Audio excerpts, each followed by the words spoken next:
The handcuffs clicked shut in the parking lot of an empty gas station. The county sheriff smiled with open contempt as she looked at the black woman standing straight-backed in front of her. "Your attitude is what's putting you in a cell tonight," she said. Nobody in the small crowd dared to speak.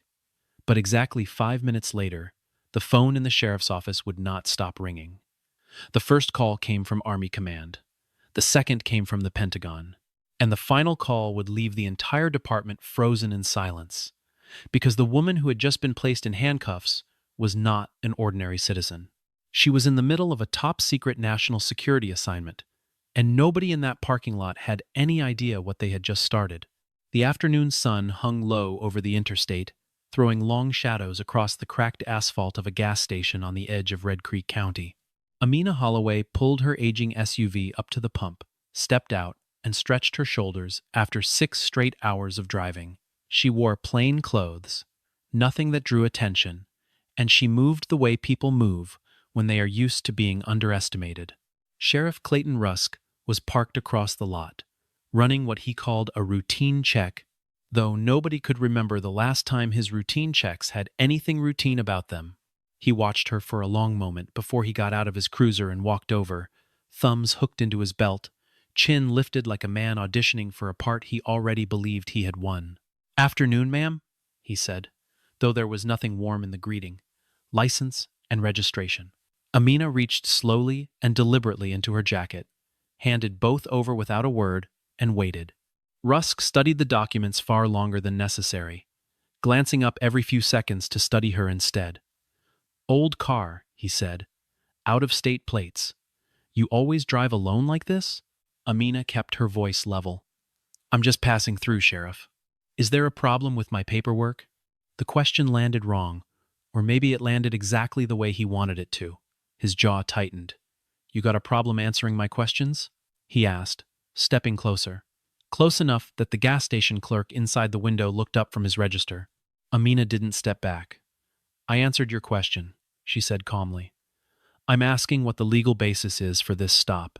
It was a simple sentence, the kind any lawyer would call reasonable, the kind any citizen has the right to ask. But to Clayton Rusk, a man who had spent 26 years mistaking silence for respect, it sounded like defiance. Something shifted behind his eyes. "Attitude," he muttered, half to himself, half to the small crowd that had begun to gather near the pumps. "That's what this is. I know an attitude problem when I see one." A young mother filling her tank a few feet away lowered her phone and started recording, though she said nothing. An old man leaning against his truck shook his head slowly, but he too stayed quiet.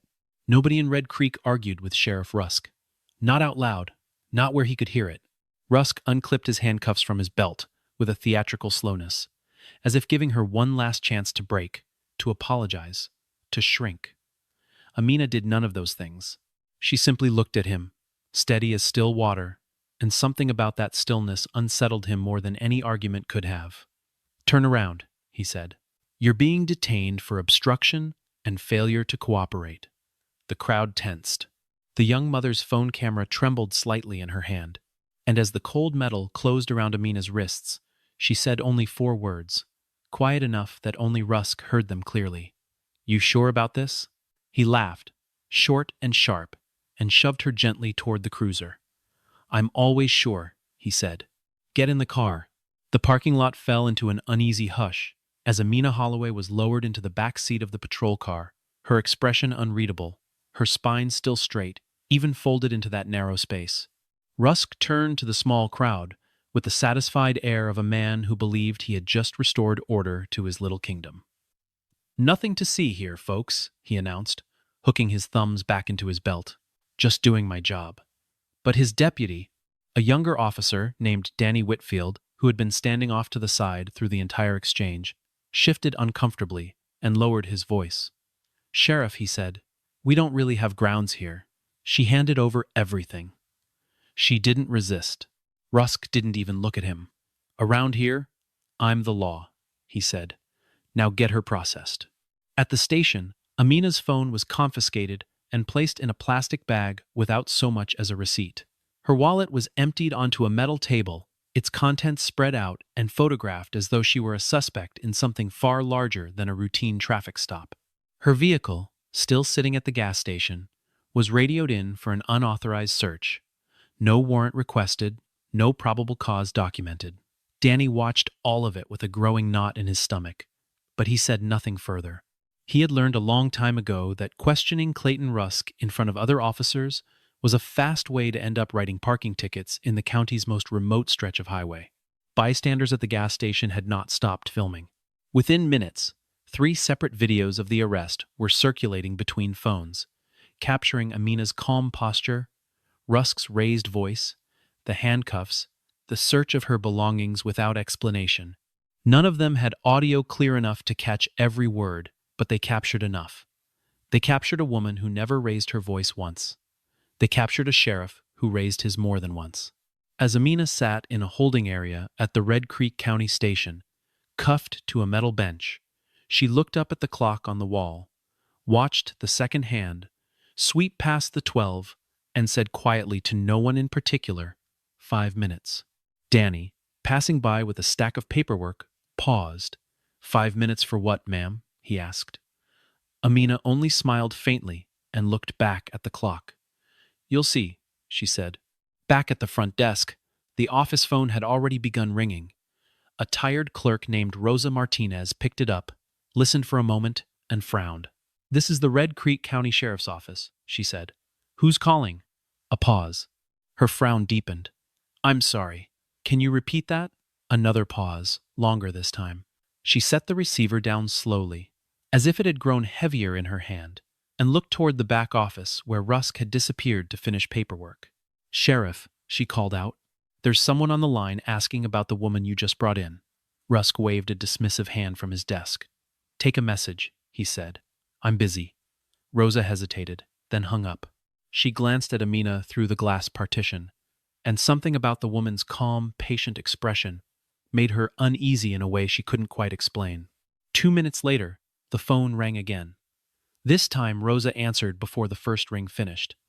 This is Army Command, a clipped, official voice said.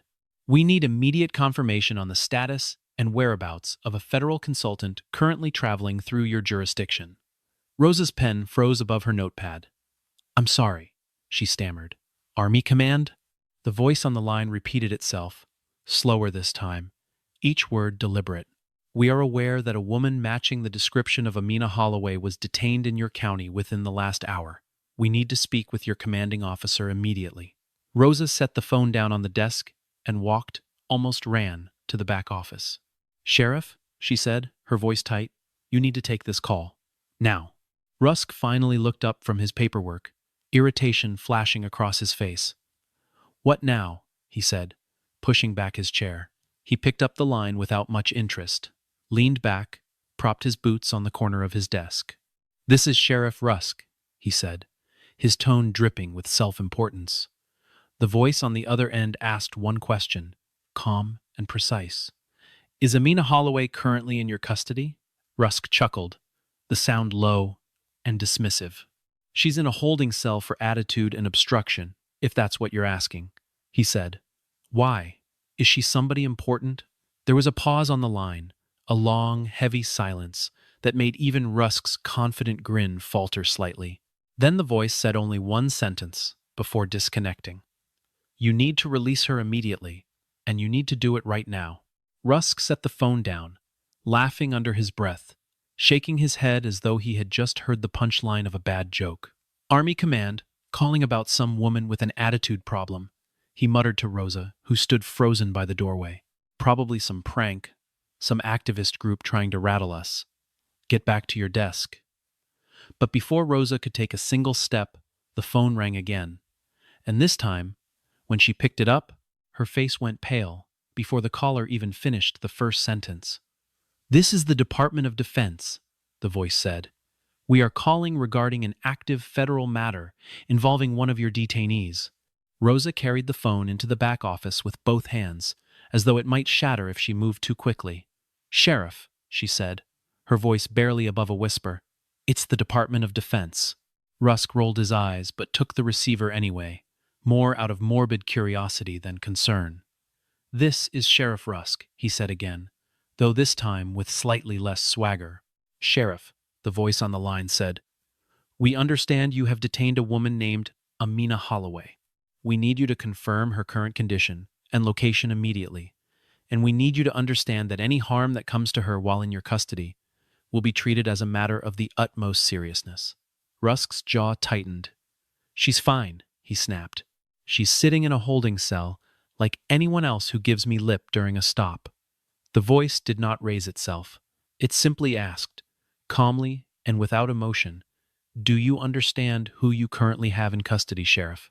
Rusk shifted the phone to his other ear, glancing instinctively toward the glass partition where Amina still sat, unmoving, unbothered, as though the chaos building around her belonged to someone else's story entirely. "She's a woman I pulled over for a busted taillight and a bad attitude," he said, the lie slipping out easily, the way lies always did when he'd told smaller versions of them for 26 years and never once been challenged. The voice on the other end paused, long enough that Rusk almost thought the call had dropped. "Sheriff," the voice finally said, "we have satellite confirmation and a verified transponder signal placing Miss Pleasant Eddie R. Holloway's vehicle at that exact gas station, at that exact time. We are not asking you what you think happened. We are telling you what we already know happened, and the gap between those two things is about to become very expensive for you personally." Rusk said nothing. For the first time all day, he had absolutely nothing to say. Rusk didn't answer right away. Outside the office window, through the glass partition, he could see Amina Holloway still sitting on that metal bench, spine straight, hands folded in her lap, eyes fixed calmly on the wall clock, as though she had all the time in the world.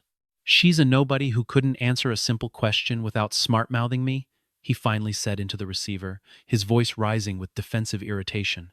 "She's a person of interest to a classified federal operation currently underway in your jurisdiction," the voice replied, each word landing like a stone dropped into still water. "Sheriff, you have just made a very serious mistake, and I would strongly advise you to prepare yourself, because in a matter of minutes, people far above my pay grade are going to be walking through your front door." The line went dead. Rusk stood there holding the receiver, the dial tone humming faintly in his ear, and for the first time since the traffic stop began, a small, cold seed of doubt planted itself somewhere behind his ribs. He looked out through the glass partition again. Amina hadn't moved. She hadn't so much as glanced toward the office. But somehow, in the way she sat, in the stillness of her hands, and the patience in her posture, Rusk suddenly felt like the one being watched, evaluated, measured, rather than the other way around. He set the phone down slowly and turned to Rosa. "Get me her file," he said, his voice quieter now, the swagger noticeably drained from it. All of it. Down the hallway, a young clerk named Priscilla Owens, who had only worked at the station for 4 months, leaned toward Danny and whispered that she had never once heard the sheriff's voice drop that low. Danny didn't answer her. He was too busy watching Rusk pace the narrow office, running a hand over the back of his neck the way he always did when something had gotten under his skin. Priscilla glanced toward the holding area, toward the woman who still hadn't moved from her spot on the bench, and something about the calm certainty on Amina's face made the young clerk feel, for reasons she couldn't quite explain, that she was witnessing the opening minutes of something far bigger than a routine booking. She quietly picked up her own phone and texted her sister one line. "Something is happening here, and I don't think the sheriff is in control of it anymore." Rosa hurried to the front desk and began pulling up whatever information the county database could offer, but there was almost nothing beyond a name, a date of birth, and a driver's license number that returned no flags, no warrants, no prior record of any kind. That in itself was unusual. Most people who ended up detained had something: a parking ticket, an old citation, anything. Amina Holloway had nothing at all, as though she existed in the system only enough to be recognized and not enough to be understood. Rosa printed what little she found and carried it back to the office, just as the phone began ringing yet again, the third call in under 10 minutes, each one more official than the last. Rusk snatched the printout from Rosa's hands and scanned it twice, as though reading it a second time might reveal something the first pass had missed. There was nothing there, no criminal history, no aliases, no red flags of any kind, only a clean, quiet record belonging to a woman who had apparently spent her entire adult life staying deliberately unremarkable on paper. He tossed the page onto his desk with a frustrated exhale. "This doesn't tell me anything," he muttered. Rosa shifted her weight nervously in the doorway. "Maybe that's the point, Sheriff," she said quietly, immediately regretting it when Rusk shot her a sharp look. But she didn't take the words back, because somewhere in the back of her mind, a thought had already taken root, the same thought that was slowly working its way through everyone in that building. Some people were dangerous because of what they had done. Others were dangerous because of what they were careful never to show. Outside, in the gathering dusk, 3 black SUVs turned off the highway and rolled silently into the gravel lot behind the Red Creek County Sheriff's Office. No sirens, no flashing lights, just the low, steady hum of engines and the crunch of tires on gravel, arriving with the quiet certainty of people who had never once needed to announce themselves to be taken seriously. Rusk watched them through the window, his stomach tightening in a way he hadn't felt since his very first year on the force, decades ago, when everything still had the power to frighten him. Rosa looked at him, then at the vehicles, then back at him again. "Sheriff," she said quietly, "I think they're already here." Inside the holding area, Amina finally allowed herself a small, private glance toward the window as the headlights swept across the parking lot outside. She recognized the formation immediately, the spacing between the vehicles, the way they angled themselves near the exits rather than the entrance, the quiet discipline of people trained to secure a location before ever stepping foot inside it. Danny, standing nearby, noticed the shift in her expression, subtle as it was, and found himself asking before he could stop himself.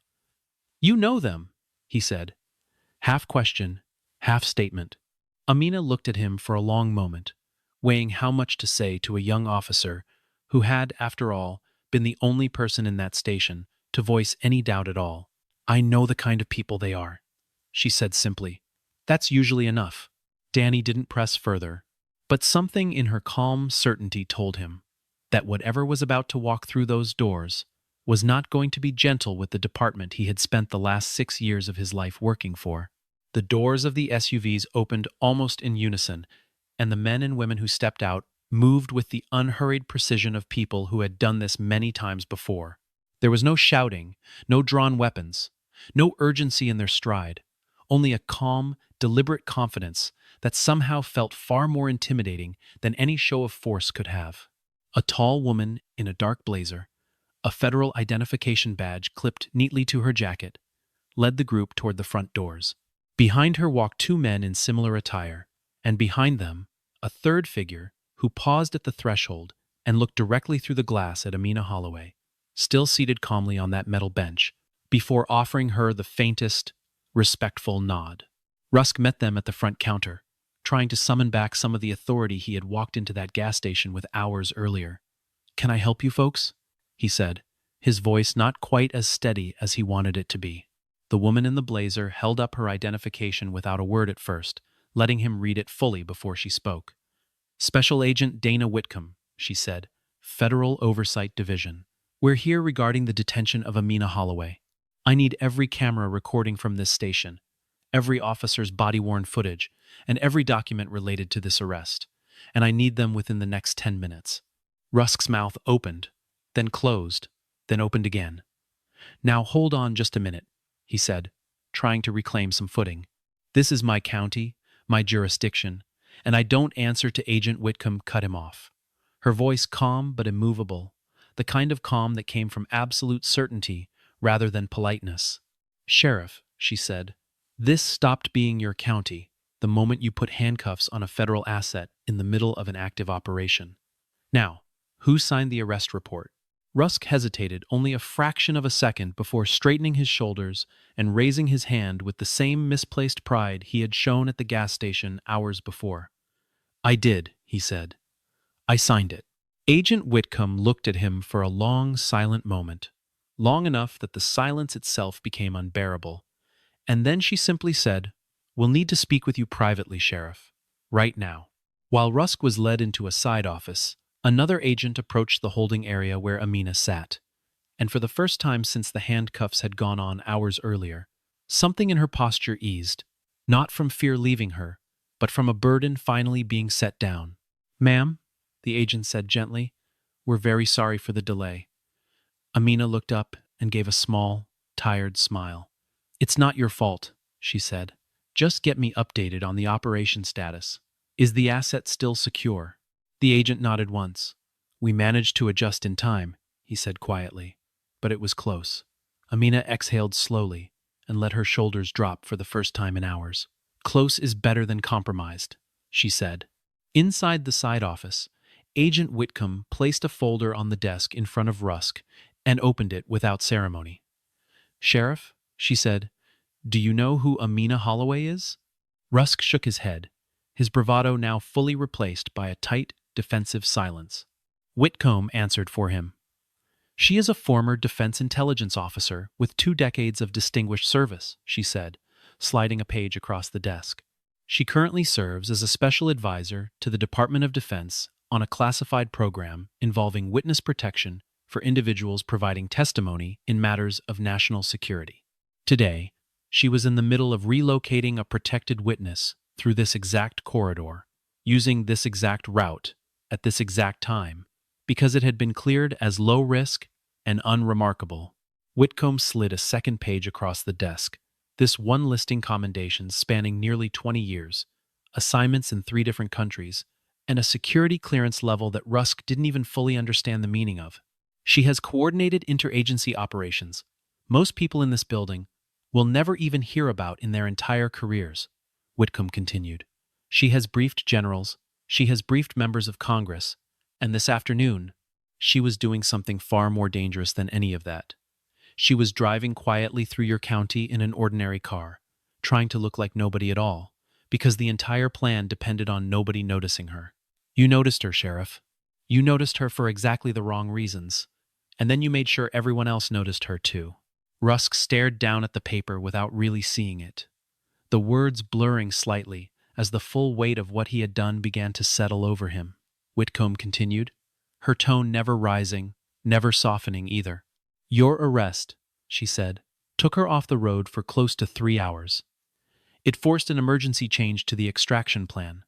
It put lives at risk, Sheriff. Not hypothetically, actually, because a member of my team, Agent Marcus Reyes, was on the ground trying to coordinate the handoff, and when Miss Holloway didn't arrive and didn't answer her phone because you had confiscated it, he had to assume the worst and move without her." Rusk finally found his voice, though it came out smaller than he intended. "I didn't know," he said. Whitcomb closed the folder. "That's exactly the problem, Sheriff," she said. "You didn't ask. You didn't check. You saw a black woman driving alone in a car you decided looked wrong, and you built an entire case out of the fact that she asked you a reasonable question instead of simply obeying without thought. That's not law enforcement, Sheriff. That's a man addicted to being obeyed. And today, it very nearly cost this country an operation 2 years in the making." Rusk tried one last time to find solid ground. "I have 30 years of experience reading people," he said, his voice rising slightly with the last flicker of his old certainty. "I know when somebody's hiding something." Whitcomb looked at him without any particular anger, which somehow made her next words land harder than if she had shouted them. "You read a calm woman answering a legal question calmly," she said, "and you decided that calm itself was the crime. That's not 30 years of experience, Sheriff. That's 30 years of never once being told no by anyone with the power to make it stick. Well, today, someone finally has that power, and I promise you, we intend to use it." Word of the black SUVs had already begun spreading through the small station, and by the time Agent Whitcomb stepped back out of the side office, nearly every officer on shift had found some excuse to be near the front desk, watching, listening, trying to understand what exactly had walked into their building. Danny Whitfield stood near the holding area, arms crossed, unable to shake the memory of what he had witnessed at the gas station hours earlier. and unable to shake the growing certainty that he had watched something far worse unfold than he'd originally understood. One of the older officers, a heavy-set man named Carl Denning, who had worked under 3 different sheriffs over the years, leaned against the wall near the coffee machine and muttered to no one in particular that he had seen plenty of federal agents pass through Red Creek before, but never like this, never this quiet, never this certain of themselves. Another deputy, a woman named Faith Ochoa, who had transferred in from a neighboring county only the year before, watched the analysts working through the footage and felt something close to relief settle over her. The quiet, guilty relief of someone who had long suspected the department was rotten in places nobody wanted to look, and who was finally watching somebody with the power to actually look. Rosa was ordered to pull every piece of footage the station possessed, and within the hour, a small team of federal analysts had set up laptops in the break room, reviewing hours of recordings frame by frame. The gas station security footage showed the entire stop from beginning to end, Amina's calm compliance, Rusk's escalating tone, the search conducted without any documented cause. Danny's body camera, still clipped to his uniform, had captured audio the entire time, including his own quiet objection that Rusk had brushed aside without a second thought. And the bystander videos, already circulating online in small pockets before anyone at the station fully grasped it, showed the same story from 3 different angles, each one more damning than the last. Agent Whitcomb reviewed clip after clip in near silence, occasionally pausing to make a note, occasionally exchanging a glance with one of her colleagues. There was no dramatic reaction, no outrage performed for an audience, just the quiet, methodical work of documenting exactly what had happened and exactly how badly it violated procedure. At one point, she paused the footage on a frame where Rusk leaned close to Amina's face, his expression twisted with irritation, over nothing more than a calmly worded question. She stared at that frame for a long moment before speaking to the agent beside her. "This is the whole case, right here," she said. "We don't even need anything else." By the time the analysts finished their initial review, the list of violations had grown long enough to fill several pages.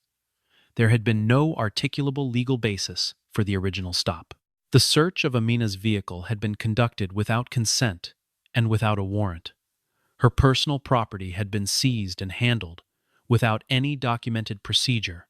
The arrest itself had been made without probable cause, built entirely on the sheriff's subjective judgment that a woman had displayed the wrong tone of voice while asserting a right she was legally entitled to assert. Whitcomb compiled it all into a single report and set it on the desk in front of the county's assistant district attorney, who had been summoned in a hurry and now sat reading it with a face growing paler by the paragraph. Rusk, watching all of this unfold from a chair near the front of the station, no longer had anywhere left to direct his frustration. His deputies avoided his eyes. Rosa kept her attention fixed firmly on her computer screen. Even Danny, who had spent years trying to stay in the sheriff's good graces simply to keep his job, found himself unable to look at the man without a wave of quiet disgust rising in his chest. Rusk opened his mouth once, twice, as if to argue his case to whoever might still be listening, but each time the words seemed to shrink and die somewhere before they reached his lips, because for the first time in 26 years, nobody in that building seemed remotely interested in whatever he had to say. The assistant district attorney, a soft-spoken man named Gregory Pemberton, finished reading the compiled report just as the sun outside had begun sinking fully behind the hills. He set the pages down and rubbed his eyes with both hands before looking up at Agent Whitcomb. "In 15 years," he said quietly, "I've never seen a file build itself this fast, or this completely." Whitcomb nodded once, unsurprised. "That's what happens when a man believes for 26 years that nobody is ever going to check his work," she said. "He stopped being careful a long time ago." Pemberton exhaled slowly and gathered the pages into a neat stack. "Then let's make sure he understands that somebody finally is," he said. By early evening, Agent Whitcomb returned to the side office and asked Rusk to stand. "Sheriff Clayton Rusk," she said, "effective immediately. You are being relieved of your duties pending a full federal and state review of this incident. I'll need your badge and your service weapon." Rusk stared at her, as though she had spoken in a language he didn't understand. "You can't do that," he said, his voice cracking slightly at the edges. This is my department. I was elected. Whitcomb didn't blink. Elected officials are not above federal law, Sheriff, she said. And right now, you are the subject of a federal investigation into unlawful detention, civil rights violations, and interference with a national security operation. Your badge, please. For a long moment, Rusk didn't move, his hand hovering near his belt, as though physically incapable of accepting what was being asked of him. It was Danny who finally stepped forward, gently, almost apologetically, and said, Sheriff, it's over. Just give it to them. Something about hearing it from his own deputy, a young man he had mentored and belittled in equal measure over the years, seemed to break through whatever denial Rusk had been clinging to. Slowly, he unclipped his badge, set it on the desk, and unbuckled his holster with hands that had begun to tremble. He said nothing else. There was nothing left to say. Amina, now released and seated quietly in the front area, with a cup of water someone had finally thought to offer her, watched the exchange without any visible satisfaction, no flicker of vindication crossing her face. When Agent Whitcomb approached her afterward and asked if she wanted anything done differently, any request made regarding how the situation was handled going forward, Amina simply shook her head. I want it handled correctly, she said. That's all. Not harshly, not for show, correctly. Whitcomb nodded, understanding immediately that this was not a woman interested in revenge, only in the quiet insistence that the system function the way it was supposed to. Within days, the videos from the gas station and the station's own internal footage had made their way into local and then national news coverage, though Amina herself refused every single interview request that came her way. Reporters gathered outside the Red Creek County building. Cameras aimed at officers who now moved with visibly more caution, more awareness, as though the entire department had been shaken awake from some long, comfortable sleep. Former employees, emboldened by the sudden attention, began coming forward with stories of their own, tales of arrests built on nothing more than tone of voice, of searches conducted without cause, of an entire culture inside the department that had allowed one man's ego to operate unchecked for years. An internal affairs investigation was opened alongside the federal review, and it did not take long before a pattern became impossible to ignore. Complaints that had been filed and quietly buried years earlier resurfaced. A woman named Teresa Kowalski described being detained for nearly 2 hours after questioning why she'd been pulled over near her own driveway. A man named Julian Boyd described how he had been threatened with additional charges simply for asking to see a supervisor. None of these stories had gained traction before, not because they lacked truth, but because nobody with enough power had ever been willing to look. Now, with federal eyes fixed firmly on Red Creek County, looking away was no longer an option for anyone. A retired deputy named Harold Vance, who had left the department 11 years earlier under circumstances nobody at the time fully explained, gave a lengthy statement describing a culture where questioning the sheriff's judgment, even quietly, even privately, was treated as an act of disloyalty worth punishing. He described being reassigned to overnight shifts for 6 straight months after raising concerns about an arrest nearly identical to Amina's, a Hispanic teenager, stopped for what Rusk had called suspicious behavior and detained for nothing more than nervousness in his voice. Vance's statement, corroborated by dispatch logs from that period, became one of the cornerstones of the growing case, proof that this had never been a single bad afternoon, but the visible tip of something the department had spent years quietly burying. The county attorney's office announced it would review every arrest Rusk had personally overseen in the past 5 years, a number that, once finally tallied, exceeded 400 cases. Some would need to be revisited entirely. Others would simply serve as further evidence in a mounting civil rights case that federal prosecutors were now actively building. Rusk, stripped of his badge and his authority, retreated to his house on the edge of town, where reporters occasionally camped outside, hoping for a statement he never gave. His lawyer advised silence, and for once in his life, Clayton Rusk actually listened to advice he didn't like. A civil rights attorney named Wendell Marks took on several of the reopened cases pro bono, working alongside a small coalition of local advocates who had spent years trying and failing to get anyone in power to pay attention to Red Creek County. Marks later told a courtroom that the tragedy wasn't simply what had happened to Amina Holloway on that particular afternoon, but how ordinary it had become for the department long before she ever drove through town. He argued, and the mounting evidence increasingly supported him, that Rusk's behavior had never been an isolated lapse in judgment, but a pattern so deeply worn into the culture of the department that everyone around him had simply learned to treat it as weather, something to be endured, rather than something that could be changed. Amina Holloway declined every microphone placed in front of her, every camera angled toward her face, every reporter who called her office hoping for a quote. When one persistent journalist finally managed to reach her by phone weeks later, she offered only a single sentence before ending the call politely. "Nobody is above the law," she said. "Not the people who break it, and not the people whose job it is to enforce it." Then she thanked the reporter for their time and hung up, returning to whatever quiet, unglamorous work still filled her days. Work that the public would likely never fully understand, and that she had never once needed them to understand in order to feel it mattered.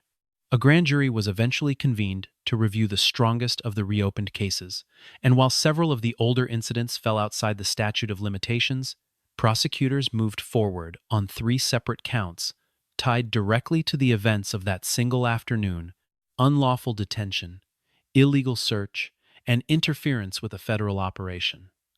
Rusk's attorney negotiated for months, arguing exhaustion, arguing decades of otherwise clean service, arguing that his client had simply misjudged a single encounter under ordinary pressure. But the footage told a different story every time it was played back in front of a judge. The same calm woman, the same unearned hostility, the same certainty on Rusk's face that no one would ever make him answer for it.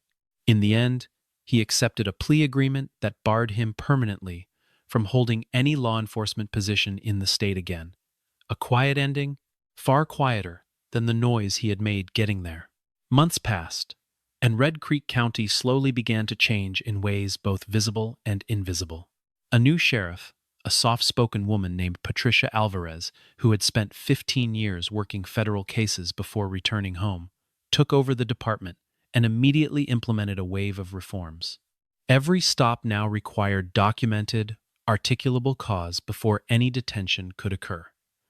Body cameras, previously optional and often mysteriously malfunctioning at convenient moments, became mandatory and continuously monitored, with random audits conducted by an independent oversight board.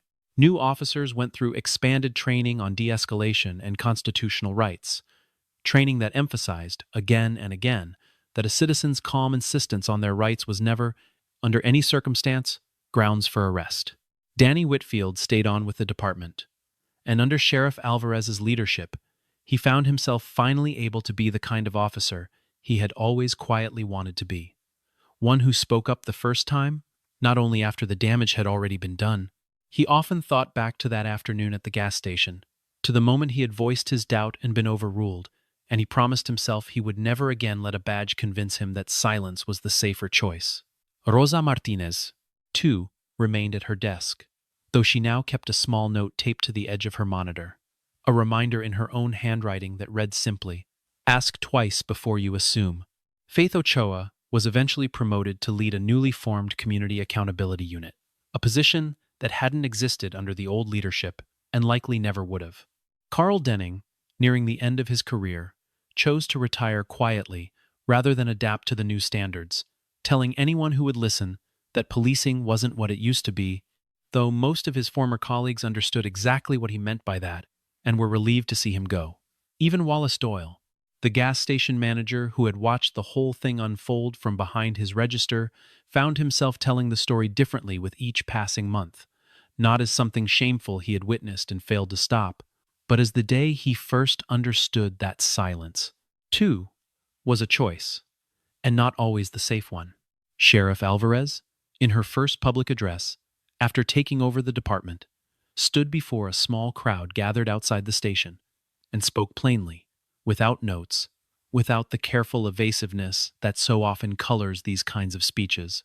She told them that the department had failed, not once, but repeatedly, and that failure had been allowed to continue because too many people, herself once included, had decided it was easier to look away than to demand something better. She promised no miracles, only steady, visible change, measured not in speeches but in the number of complaints that would now actually be investigated, the number of stops that would now actually require a reason. It wasn't a perfect speech. It wasn't meant to be, but it was honest. And in Red Creek County, honesty from behind that particular podium had been in short supply for a very long time. Late one afternoon, nearly 8 months after that first arrest, Amina Holloway found herself driving through Red Creek County again, this time on nothing more urgent than a return trip to visit an old colleague who had since relocated nearby. She hadn't planned to stop, but as she passed the familiar gas station on the edge of town, something made her ease off the accelerator and pull in, the tires crunching over the same gravel they had crossed months before, under very different circumstances. The station manager, a heavyset man named Wallace Doyle, who had watched the entire original incident unfold from behind his register, recognized her almost instantly. He came out from behind the counter, wiping his hands on his apron, and approached with a hesitance that suggested he wasn't entirely sure how the conversation would go. "Ma'am," he said quietly, "I remember you. From back then, I'm real sorry about what happened here that day. I should have said something. I should have stepped in." Amina looked at him for a long moment, and there was no anger in her expression, only a kind of tired, honest patience. "It's not your job to police the police," she said gently. "But thank you for saying that now." Wallace shifted his weight, glancing toward the pumps where her car sat quietly filling. "You're not angry," he said, more a question than a statement. Amina considered the question seriously before answering. "If a system is capable of correcting itself," she said, "then trust isn't gone. It's just been tested. That's different from being broken." Wallace lingered by the pump a moment longer, watching her check her mirrors and settle back into the driver's seat with the same unhurried calm she'd carried through the entire ordeal months earlier. "Can I ask you something?" he said, and she nodded for him to continue. "Weren't you ever scared, sitting in that cell, not knowing how it was going to end?" Amina considered the question honestly before answering. "I was worried about the mission," she said. "About the person depending on me showing up. I wasn't worried about myself, because I already knew the truth was on my side. And the truth doesn't need me to be afraid to still be true." Wallace nodded slowly, turning the words over, and told her he thought he'd remember that for a long time. She smiled, said goodbye, and started the engine. She paid for her gas, thanked him, and returned to her car without any further ceremony, no lingering resentment weighing down her steps, no need to relive what had happened in front of a man who had already carried enough guilt over simply watching from behind a counter. As she pulled back onto the highway, the gas station shrinking in her rearview mirror, the late afternoon sun caught the windshield and turned the whole world briefly gold, the kind of light that made even an ordinary stretch of road look like it had something worth remembering about it. Somewhere behind her, Red Creek County continued its quiet, steady process of rebuilding, a department learning, sometimes painfully, that authority without accountability was never really authority at all, only the illusion of it, propped up for years by silence and by the assumption that nobody with enough power would ever bother to ask questions. And somewhere ahead of her, new assignments waited, new roads, new quiet corners of the country, where Amina Holloway would continue doing the kind of work that rarely made headlines and never needed to, because she had never once measured her worth by whether anyone else recognized it. Agent Marcus Reyes, the man who had been forced to complete that first extraction without her, later told colleagues that he thought of Amina often, not for the danger of that particular night, but for the way she had handled its aftermath without bitterness, without theater, simply insisting that the process be allowed to work the way it was designed to. He said it taught him something about patience that no training manual ever could, the difference between winning an argument and simply outlasting the noise long enough for the truth to catch up.